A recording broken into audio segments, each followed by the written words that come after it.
Dear viewers, Assalamu alaikum wa rahmatullah. Hope you are good. Dear viewers, this is the part second of first video in which we came to know about the concept of time lag. Just I will recapitulate here कि time lag concept मुताबिक सपुद अस मालूम कि use Arunachal Pradesh use जन कि most eastern state of India तो Gujarat use जन कि most western state of India Yemen दोन स्टेटन दरमियान हसा 2 घंटन हज फर्क ओके से फॉर एग्जांपल अगर इस time lag concept of time lag मुताबिक वनो तेल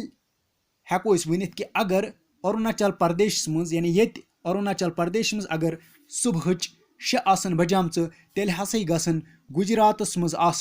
बजाम सुबह 4 because concept of time lag मुताबिक लोग अस पता कि इन दोन दरमियान हसा 2 घंटन हज फर्क ओके सो डियर व्यूअर्स मगर तह पे याद थाउन फैक्ट यह कि अरुणाचल प्रदेश टाइम ये मालूम करान बे गुजरात यानी इन दोन जायन हूँ दोन लोकेशन हूँ टाइम मालूम करान यह सपदा मालूम कि यह टाइम अरुणाचल प्रदेश मज गर हावान ती हावान सह गुजरात मज ती से फॉर एग्जांपल अगर अरुणाचल प्रदेश मज गर हावान सुबह 8 बजाम same is the case with the Gujarat मज ती हावान यह सुबह 8 बजाम व्हाट इज द रीजन कि गर क्या तेल हावान दुश्वने जायन सेम टाइम अगर यमन दोन स्टेटन दरमियान 2 घंटन हज डिफरेंस ओके डियर व्यूअर्स अम सवाल जवाब दिन खतर कि why do the watch show the same time throughout the India अस पज तेल कंसेप्ट गोड क्लियर कर यथ कंसेप्टस नाव दिन आमुत concept of time zone dear viewers तह पज याद थावन प्रथ अकिस कंट्री पन पन टाइम जोन आसान गोडनिथ वन बह टाइम जोनस मुतलिक थोड़ा टाइम जोन थो याद time zone is nothing but it is just a location और it is just a longitude यह जाय एक मुल्क एक लोकेशन हज कुलाक आसान टाइमस आमस थावनी एक लोकेशन हज गर आसान टाइमस आमस थावनी तह पज याद थावन कुन कैंचन कंट्रीन सिर्फ अकुई time zone like India Bangladesh this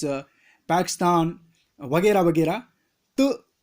कहें कंट्रीन एक खुद ज्यादा time zone like you have United States of America France etcetera okay so dear viewers every country प्रथ एक कंट्री स्पेसिफिक लॉन्गिट्यूड कोर्मुत सेट प्रथ एक कंट्री पनुन स्पेसिफिक लॉन्गिट्यूड कोर्मुत set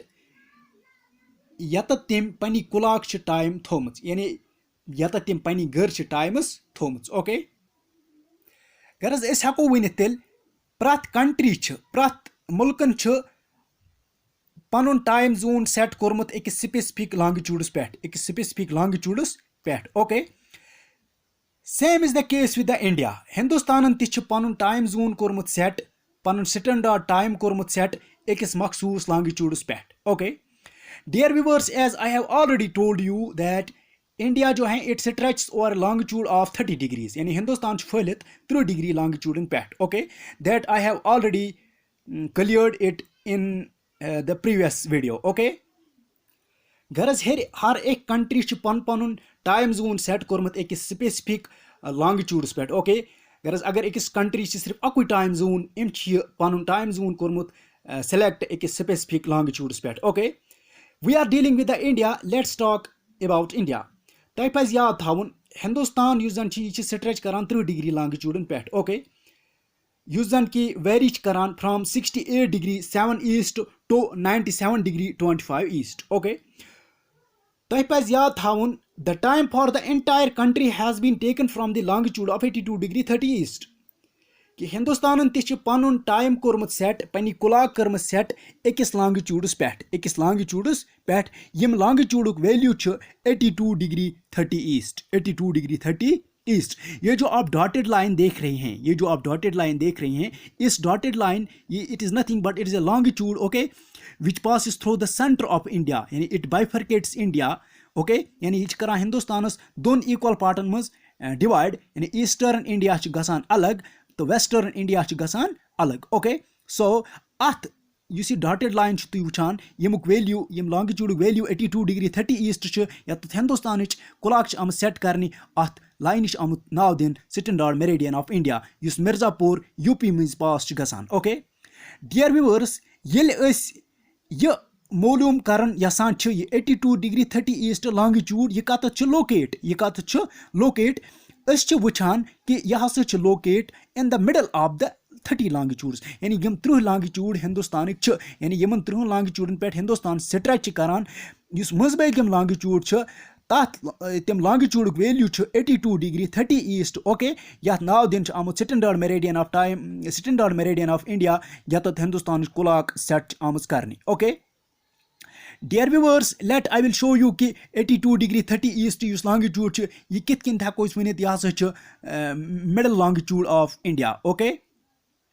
For this, I have drawn a graph here, okay, in order to make it easy for you, okay. So, dear viewers, you are watching this the graph of Indian longitudes, okay. India stretches over longitude of 30 degrees, okay. ये जो आप देख रहे हैं ये 68 degree 7 times east वाला जो ये मैंने कलर किया है, यहाँ पे आपका गुजरात लोकेट है और यहाँ पे आप देख सकते हैं यहाँ पे अरुणाचल प्रदेश लोकेट हैं, यानी ये most eastern state of India है और ये गुजरात जो है ये most western state of India है ओके डियर व्यूअर्स यह गारन कि 82 डिग्री लॉन्गिट्यूड कत यह कचम longitude Hindustan okay dear viewers अगर काउंट करो 68 डिग्री पे गसान स्टार्ट हिंदुस्तान लॉन्गिट्यूड यानी रफली मैं कह रहा हूँ otherwise it 68 degree 7 times east okay मैं यहाँ पे अप्रोक्सीमेटली बता रहा हूँ आपको ओके युथ तुम नंबरिंग करो स्टार्ट यानी तुम करो स्टार्ट अगर वो 30 लॉन्गिट्यूड ओके तुम लिखियो ये पे 1 लॉन्गिट्यूड 2 लॉन्गिट्यूड 3 लॉन्गिट्यूड 4 5 6 तुम पता अगर 30 करोन दोन हिस्सों में डिवाइड 15 अमुक मजबगिम हिस्स 15 अमुक मजबगिम हिस्स ओके युथी करान 68 डिग्री नंबर फर्स्ट लॉन्गिट्यूड अत दिवान वैल्यू 68 डिग्री नंबर 2 लॉन्गिट्यूड अत दिवान 69 इथा पे 3 लॉन्गिट्यूड अत दिवान 70 वैल्यू 4 लॉन्गिट्यूड अत दिवान 71 और जब हम 15 नंबर लॉन्गिट्यूड पे पहुँचते हैं तो इसका वैल्यू यहाँ पे आपको मिलेगा 82 डिग्री 30 ईस्ट यानी कुन कंट्री किताब में लिखित 82 डिग्री 50 ईस्ट कैंसन किताबन में लिखित 82 degree 30 east okay same is the case if you will count from this very portion yani from eastern region okay you will also get it on the number 15 okay you will get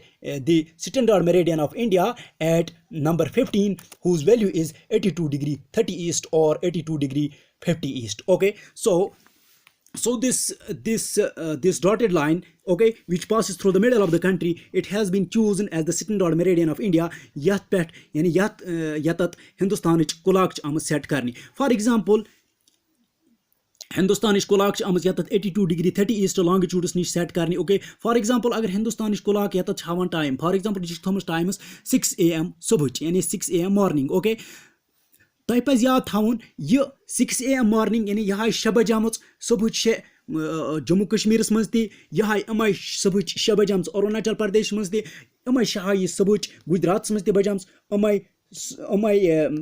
अमे यह सुबह तमिलनाडु स्तन या कन्याकुमारी स्तन time आस प्रत जाए same because Hindustan अत single time zone यानी हिंदुस्तान क्लॉक हिंदुस्तान वाच हिंदुस्तान गर सह ऑपरेट करान according to single time zone okay according to single time zone So this is the reason ki why do the watches show the same time throughout the India. In nutshell, you can remind it that ki because India has only a single time zone that India has chosen its time at a single longitude. There we can say ki India has a single longitude this time zone which has been selected at a longitude whose value is 82 degree 30 east which is called the standard meridian of India which passes through the Mirzapur of UP. Okay. There viewer so we can say कि ये जो standard meridian of India time zone जो India का है ये centre पे locate है ठीक है ना तो आपको याद रखना होगा कि यूनिवर्सल फैक्ट है कि अगर कह चीज़ मजबाग आसान लोकेट करने आमुत ओके मजबाग पोजिशन आसान अकिस चीज़ मजबाग आसान पोजिशन दिन आमुत यानी मिडल पोजिशन आसान दिन तम चीज़ुक इम्पैक्ट आसान चुशवने साइडन ह्यू से for example if we light a candle, अगर अस कैंडल करो अकिस रूमस मज यानी मंजबाग मगर थो कमरस मज थो शमा जलित यूता गाश होत अकिस कूनस पे त्यूति गाश पे बेकिस कूनस त्यूति पे बेकिस त्यूति पे बेकिस ती okay. So this is the reason कि इंडिया हावान तवे सेम टाइम इंडिया गर because Indian clocks operate according to single time zone, okay, that has been set in the middle of the country, middle of the longitude whose value is 82 degree 30 east, okay। Dear viewers, जो हिंदुस्तान का जो time zone है आपको याद रखना होगा, ये additional information मैं प्रोवाइड कर रहा हूँ, ये 5.5 घंटे अहेड यानी ब्रोट from Greenwich meridian. Greenwich meridian is nothing, Greenwich meridian ब्याक नाव अख दिवान universal time coordinate. Universal time coordinate यित हिंदुस्तानुक टाइम जोन यथ नाव दिन आमुत स्टैंडर्ड मेरेडियन ऑफ इंडिया, इथे पे दुनियाक टाइम आमुत सेट अकिस लॉन्गिट्यूड्स पे करने, यथ नाव दिन आमुत ग्रीनविच मेरेडियन टाइम और universal time coordinate, okay. Universal time coordinate सह इंग्लैंड में पास गसान, ठीक है। अगर for example universal time coordinate जन कि universal time coordinate Greenwich England में पास गसान, ठीक है, ओके। सो अगर तत आसन बजाम 5 आसन सुबह बजाम, गरज तुम मानियो कि हिंदुस्तान मज आसन तेल सुबह 10:30 बजाम, बिकॉज हिंदुस्तान यु जन इट इज अहेड यानी 5 hours 30 minutes it is ahead of Greenwich meridian time, okay. Now the question lies here कि तेल क्या आफ्ताब खसान, यह फैक्ट कि आफ्ताब क्या तेल अरुणाचल प्रदेश में ब्रोट खसान बनस्बत कि गुजरात, ओके। आपको याद रखना होगा there is not any kind of relationship between the time zone of any country and the rotation of the earth, okay. As you know rotation of the earth is a natural phenomena, while as this I can say this time zone and the rotation of earth has not any kind of close relationship, okay, with each other, because time zone जो है ये एक artificial phenomena है, ये artificially choose किया गया है। So while as this rotation of the earth it is a natural phenomena, okay, as you know कि earth जो है ये rotate करती हैं from west to east, okay। So जो eastern part होगा वही तथ पे भी आफ्ताब ब्रोट तिकाज earth rotate करान from west to east, so that's why Arunachal Pradesh यूजन के most eastern part of India अत पेवान सारे खत ब्रोट यानी हिंदुस्तान के बाकियों हिस्सों खत अत पेवान ब्रोटे पेवान 2 घंटे पेवान ब्रोटे आफ्ताब, because it is located in the most eastern part, most eastern end, okay. So I may conclude it, just you have to remind it that there lies the 2 hours difference between Arunachal Pradesh and the Gujarat, but the watch show the same time because India has only a single time zone that has been set at the middle of the country, okay, who at the middle of the longitude whose value is 82 degree 30 east, okay। So hope dear viewers कि जो question था ये बहुत ही complicated था, लेकिन मैंने इसको आसानी के खातिर मैंने इसको 2 सेक्शंस में 2 पार्ट्स में डिवाइड किया, ठीक है ना। एक पार्ट जो पहले ही आपके सामने आया है, ठीक है ना, उसको आप पहले देखिए और उसके बाद इस वीडियो को देखिए, तभी तो आपको ये कंसेप्ट समझ में आएगा, ओके। मुझे उम्मीद है कि आपको ये समझ आया होगा। जहाँ पे भी आपको डाउट रहा होगा तो आप मेहरबानी करके आप बिल्कुल कमेंट सेक्शन में पोस्ट कर सकते हैं और अपना डाउट, और आपको मैं बताता चलूँ कि जो इस वीडियो का जो डिस्क्रिप्शन जो है वो कमेंट सेक्शन में आप देख सकते हैं, ओके। आप पढ़ सकते हैं उसको कि जो इस वीडियो का डिस्क्रिप्शन है, ओके। आप मुझे अपनी दुआओं में याद रखिएगा और मैं भी आपको अपनी दुआओं में याद रखूँगा। आप अपना ढेर सारा ख्याल रखिएगा। खुदा हाफिज़ नासिर।